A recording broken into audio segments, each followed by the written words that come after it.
Hello, my wonderful and amazing people. I greet you and I bring you all good tidings. How on a day? Yesterday we talked about advanced directives. Like I stated, this channel is about teaching. Yesterday we talked about advanced directives and I had said that I will come back for us to talk about living will, right? So, advanced directive is a legal document that guide your future medical care, and the living will is different because it states the specific. Why the advanced directives is like a form of documents that will help the medical healthcare workers, the doctors, the nurses, the radiologists, the surgeon, all the specialists, hospitals, oncologists, name them, that you want to go to, right? It will help to guide them that this is an extent to what I want. For example, um, Jehovah Witnesses, they don't take a blood product, the BLOOD, they don't take it. Even when they do a lab work for them and they said their BLOOD is low, they will not want a transfusion. They specifically say they don't want it, except they change their mind, right? So that is what the advanced directive does. It's a form of document that stipulates, just like DPA taught us about the contract today. A contract is a document. So this advance directive is a document. In that document is what the living will is. That is called a living will. So advance directive is when you make a living will. Let me put it that way. It's going to help. So let me define what the advance directive refer to: any legal paper, document guiding your future medical care, and the living will refer to a specific document. So my people, let's start by discussing what a living will is. A living will is a document, like I stated, that outline your wishes for medical treatment. Like you want to go see orthopedic, you want to go see different kinds of doctor. It helps to outline those kind of medical treatments or medical event that you will need when you become unable, or when you are unable to make decisions for yourself. It is very important to have one of those documents. Very important, because it help everyone involved, your family, the doctors, the nurses, like I stated, that your wishes are carried out. All your wishes are carried out. Yes, my people, it ensures that all your wishes are carried out, even when you are unable to communicate them, because they are already there. So a living will is a legal document that outlines all your wishes for medical treatment. If you become unable to communicate them yourself, it's important because it ensures that your wishes are respected and followed. Even if you can't speak for yourself, those things that you already wrote down will speak for you. So, what should you include in your living will? What should be that first thing that you include in your living will? Number one, firstly, you should specify what kind of treatment that you want. Don't forget that. Specify the kind of treatment that you want. For example, say you are unable to, like I gave example of the Jehovah Witness that don't want blood transfusion when their blood is low, right? So, and for example, another example is, let me just take the common one. Do you want to be on life support?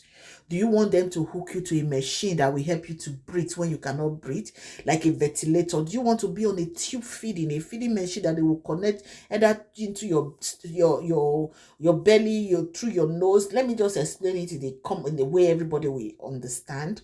I don't want to use medical terms. So those ways that they can put food into your body to get nutrients. There's another one, when people cannot eat, it's called TPN, that goes through your vein. Do you want those kind of treatment away? Those are the things you will need to write down on your living will? Or would you prefer to focus on just comfort care instead? That comfort care, I'm going to outline it, because every of these things, there's something that is called full code, there's something that is called DNR or DNI, and the comfort care, hospice, and so on and so forth. So if you want comfort care, specify it. Is that what you want, so that they will know that you just want to be made comfortable? Okay, so you should also consider appointing a healthcare proxy. An healthcare proxy is somebody that you trust very well.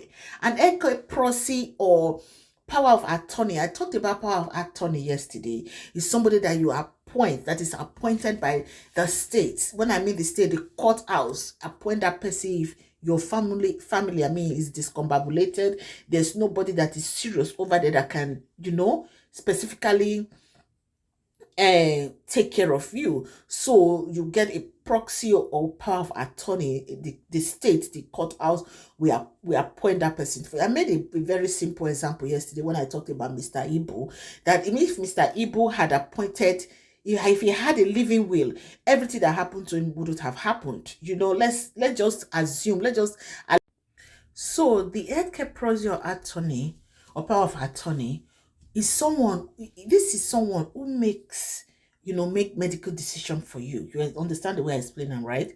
On your behalf, if you're unable to do so, make sure it is someone that you trust. So it might not be somebody in your family. If you want the state to appoint it for you from the court, it is somebody that you trust.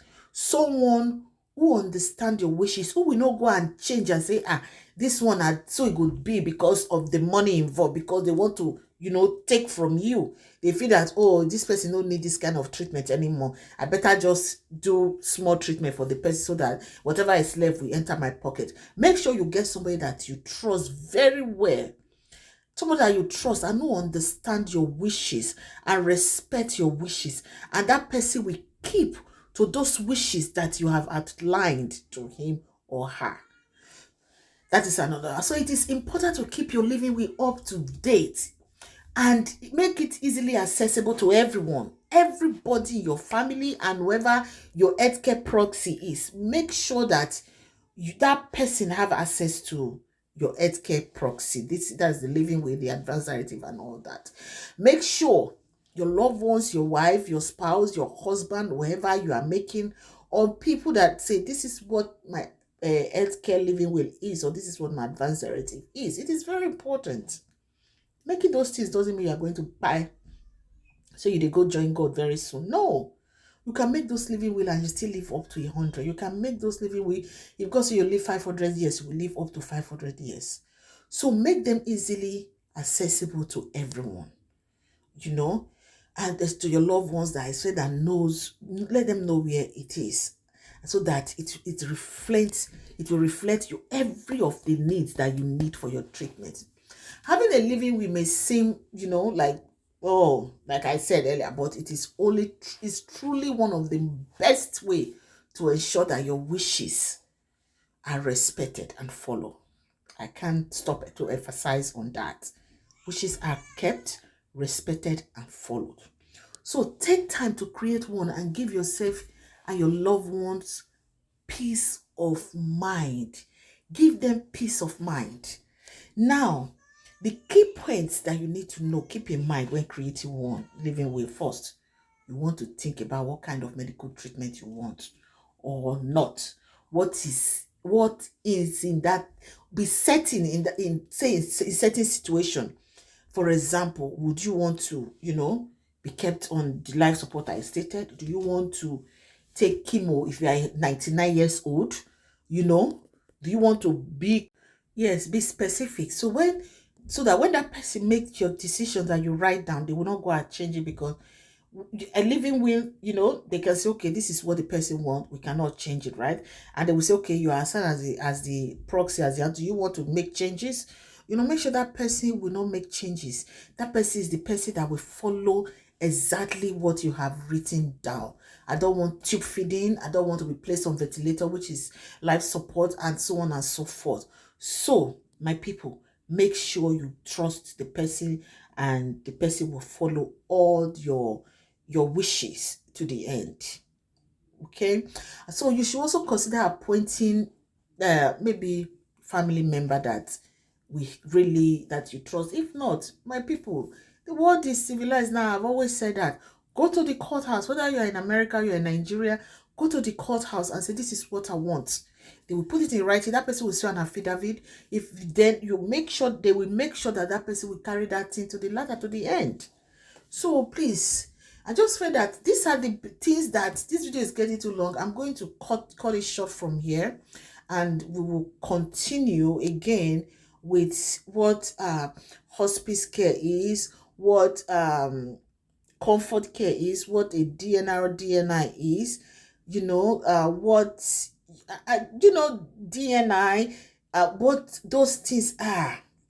If you want to be intubated, for those people living in a civilized country, I know they know these things. Those people living in the Western world, they know, but the time to sit down to create all these things that I'm outlining is what they don't have. It is very important, my people, that we start to take advantages of these things that are here for us to use. Take advantage of them. Take advantage of them. Appoint somebody who knows you very well. I will put your decisions and make your decision their best interest. Finally, once you have created your living will, make sure that your loved ones and healthcare providers knows about it. Keep a copy with your important documents and give copies to your healthcare proxy and family members. Remember, creating a living will might not be the most fun thing to do, but it is very important to ensure that your wishes are carried out in case of any emergency event. So take time to think about what I just said and what you want. I want you to be inclusive in that living will. What you want to be included in that living will. And make one now. It's never too late. It's never too late. I just use Mr. Ibu as an example. If he had a living will, my people, if Mr. Ibu had a living, yes, I use Mr. Ibu as, I'm sorry, I have to use him. I use Mr. Ibu as an example. If that man had a living will, trust me, if he had a living will, all that shenanigans that the family were doing, they won't be able to do it. The state would have taken hold of those finances that was contributed to him by the public. They would have taken hold of the finances, be the eye to all the medical treatments, the surgeries, name it, that he was getting. And they will make sure that the doctors, the receipts, everything are up to date. Because even if that person that is appointed faults, try to collect the money, that person go jail. Go kiri. Yes. That is why even widows, that is why you see, for example, now widows family members are able to collect the properties of a man when he is going to be with the Lord, when he passes away. Because he has nothing written down. He has no living will. He has no advance directives. So the family will just invade the house and just take control, take over everything. And the woman will be left with nothing. So a living will is very important. Whether you're in Nigeria, Nigeria is very civilized now. It's only poverty. It's only the economy is bad. Now they affect everybody everywhere. So my people, I beg you, please share this video. You don't know who you might just help with this video. This video is a learning a video for all of us. And myself, I will make a living will. I'll make my advance directives. Nothing is happening to me. Nothing. It is very important that you make one. Okay, my people, please share this video and subscribe to my YouTube channel. My name is Patience, and this is Patience Vlogs. Thank you, my people, for watching, and God bless you. Have a wonderful day.